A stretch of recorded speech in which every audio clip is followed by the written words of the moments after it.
Nah, sekarang kita akan membahas mengenai tentang koil pada Suzuki Thunder. Koil ini adalah komponen yang terakhir dari pengapian ya. Jadi dari spool, kiprok, lalu ke CDI, baru ke koil, lalu ke busi. Jadi kalau pengapiannya hilang, teman-teman bisa dicopot businya dan ditempelkan kabel koilnya ya. Dikonsletin ke bagian ground mesin. Apakah ada apinya? Misalkan apinya warnanya oranye atau kuning, itu tandanya koil udah lemah. Dan itu pun belum tentu fix pada koilnya yang rusak ya. Jadi banyak bengkel-bengkel memvonis wah ini mah koil diganti baru normal lagi, padahal soketnya aja yang kendor. Jadi banyak itu inti-inti kayak begitu yang mempermainkan seperti itu. Makanya teman-teman itu belajar itu penting ya. Makanya saya mengantisipasi ke komentar ya, bang ini apanya nggak ada pengapian ya, cek soket-soketnya dulu. Kalau misalnya soketnya udah bersihin pakai amplas belum ada hasil, cek akinya. Karena kalau motor sistem DC itu mempengaruhi pengapian dari aki juga. Kalau spoolnya udah lemah, akinya lemah, pengapiannya pun lemah. Tapi kalau misalnya spoolnya masih bagus, akinya lemah, kemungkinan koil dari pengapian ini juga masih bagus ya. Dan begitu pun sebaliknya, kalau misalkan spoolnya udah lemah, akinya masih bagus, maka koil juga akan bagus, kebantu oleh si aki. Nah, aki ini fungsinya adalah arus cadangan. Di saat RPM rendah, maka si aki ini akan menstabil ke kabel bodi ya. Transfer lah intinya. Mana yang kekurangan arus, dia akan menyuplai gitu. Dan fungsinya kiprok itu untuk mengecas dan membantu juga memfilter si aki jika lemah juga. Begitupun sebaliknya. Makanya kiprok dan aki ini sering dipermasalahkan ya dari segi motor ya. Nah, itu biasanya ciri-cirinya seperti itu. Kalau misalkan akinya bagus, spoolnya bagus, tapi pengapiannya kecil bang, dan susah ngangkat, sekali gas mati. Nah, bisa jadi koilnya yang udah lemah. Tapi kalau untuk koil ini kisaran antara 5 tahun, 7 tahun usianya ya. Usia masa rusaknya lah, bahkan sampai 10 tahun juga. Seperti itu. Jadi cuma berbicara ngobrol kayak gini juga mengandung manfaat ya, kalau saya ngomong ya. Makanya di like dan klik subscribe ya. Jadi ya banyak, namanya orang itu pendapat beda-beda ya, kayak semacam berbengkelan ataupun netizen komentator itu berbeda-beda. Setidaknya teman-teman itu mencari ilmu, disaring lagi mana yang baik seperti itu. Maka akan menjadi pinter-pinter dan bisa mengoprek sendiri, menganalisa sendiri tanpa perlu ke bengkel ya. Jadi cuma nonton aja udah nambah wawasan. Misalnya teman-teman mau nanya ke bengkel, pasti malu, bang motor saya hilang pengapian, apanya ya? Pasti bengkelnya ya udah bawa sini aja gitu. Paling koilnya, paling spoolnya, paling tembak-tembakan. Nah itu kan kalau udah bicara tentang spool ya itu biayanya gede ya. Karena yang harga spool aja 350 itu belum tentu ori, dan KW-nya itu belum paham gitu kan. Apakah dapatnya ori, apakah KW, karena banyak yang pelanggan-pelanggan itu mengeluhkan harga sekian katanya ori, ternyata dilihat kodenya beda, makanya kecewa. Makanya teman-teman itu belajar dulu, nonton di YouTube, pahamin channel-channel lain seperti apa, nambah wawasan itu. Saya pun walaupun udah memahami tentang dunia otomotif, masih tetap belajar di channel-channel lain juga gitu kan. Tapi kadang saya juga minta penjelasan dari channel lain, komentar kadang yang bikin males itu nggak dibales. Jadi dia cuma upload penjelasan, upload aja, tapi tidak ada membantu netizen komentar ya.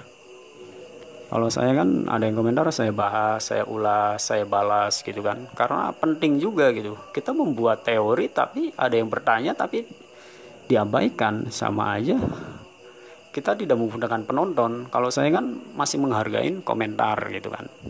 Ada yang saya membuat teori tentang kelistrikan, tentang karbu ya, tentang aki. Ada yang nanya, saya balas gitu. Paling lama-lama ya 1 hari 2 hari baru dibales kalau lagi saya sibuk ngerjain motor lain gitu kan. Tapi biasanya kan malam juga saya online gitu kan, YouTube-nya itu online sampai pagi gitu kan.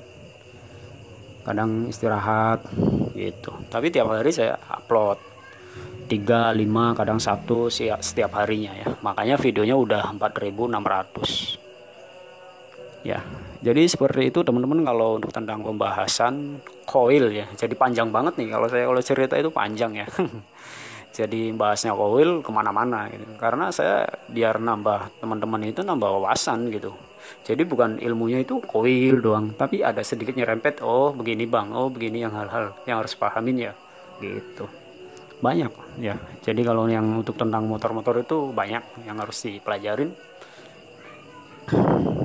Kalau untuk tentang versi saya ya, kalau misalkan hilang pengapian, saya sarankan itu cek pada bagian kabel akinya dulu, karena itu pengaruh juga ya. Jadi jangan langsung vonis ganti koil, ganti sepul. Yang ada teman-teman 1 juta tekor ya. Belanja untuk kelistrikan kayak begitu, ganti CDI. Kadang ada yang kayak gitu ya. Mekanik-mekanik memperbaiki, ganti ini ganti itu, ternyata otodidak. Basicnya di Honda, nanganin Suzuki nggak bisa, sama aja mendingan ganti sendiri ya kan. Itu yang saya alamin dulu kan, saya serahin karena sibuk, saya serahin ke mekanik lain motor yang ini nih. Sekarang udah saya oprek-oprek sendiri ya, normal gitu kan. Saya rapihin, ganti karbu, kasih speedo variasi gitu kan, starter gimana caranya biar normal. Sekarang udah normal, waktu di mekanik nggak bisa normal ya. Bahkan yang paling rawan dan anehnya lagi, pas ganti oli itu olinya nggak dipasang. Itu yang bikin sebel ya. Olinya dipasang, digurung-gurung ternyata kering.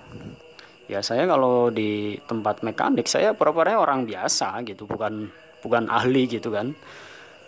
Ini apanya ya, pura-puranya pura-pura bego, karena kan dia kan praktek langsung. Kalau saya kan cuma pembawa, otomatis saya konsumen, tapi saya tahu ilmu-ilmunya. Setelah saya tanyain ke mekanik satunya itu, ternyata olinya belum dimasukin benar.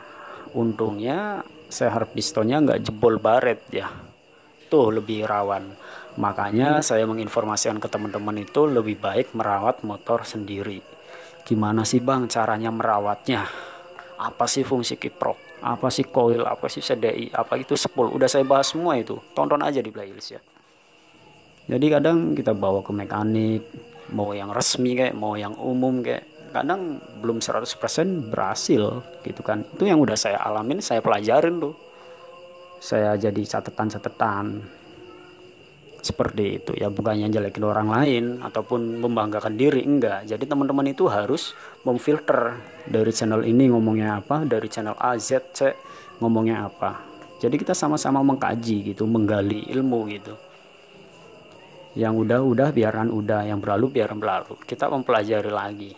Jadi kita itu jangan menggebu-gebu yang masa lalu, tapi kita fokus ke depannya ya. Jadi seperti itu teman-teman tentang koil ya, dan tentang kelistrikan, dan curhat-curhat tentang motor servisan ya. Ini udah 8 menit ya durasi. Semoga bermanfaat tentang kelistrikan ini, tentang koil pengapian. Jika ada pertanyaan silahkan komentar, atau teman-teman silahkan tonton aja di playlist khusus Suzuki Thunder ya. Jadi teman-teman motornya apa, cek aja playlistnya. Jika bingung silahkan komentar. Dan jika butuh spare part silahkan komentar aja, nanti saya rekomendasikan spare part yang terjangkau dan agak lumayan gitu kan, lumayan bagus gitu kan. Nanti saya share link all shopnya ke komunitas ya. Semoga bermanfaat, jangan lupa di like video ini dan klik subscribe juga di channel ini. Sekian, terima kasih, next video selanjutnya. Sekian, terima kasih.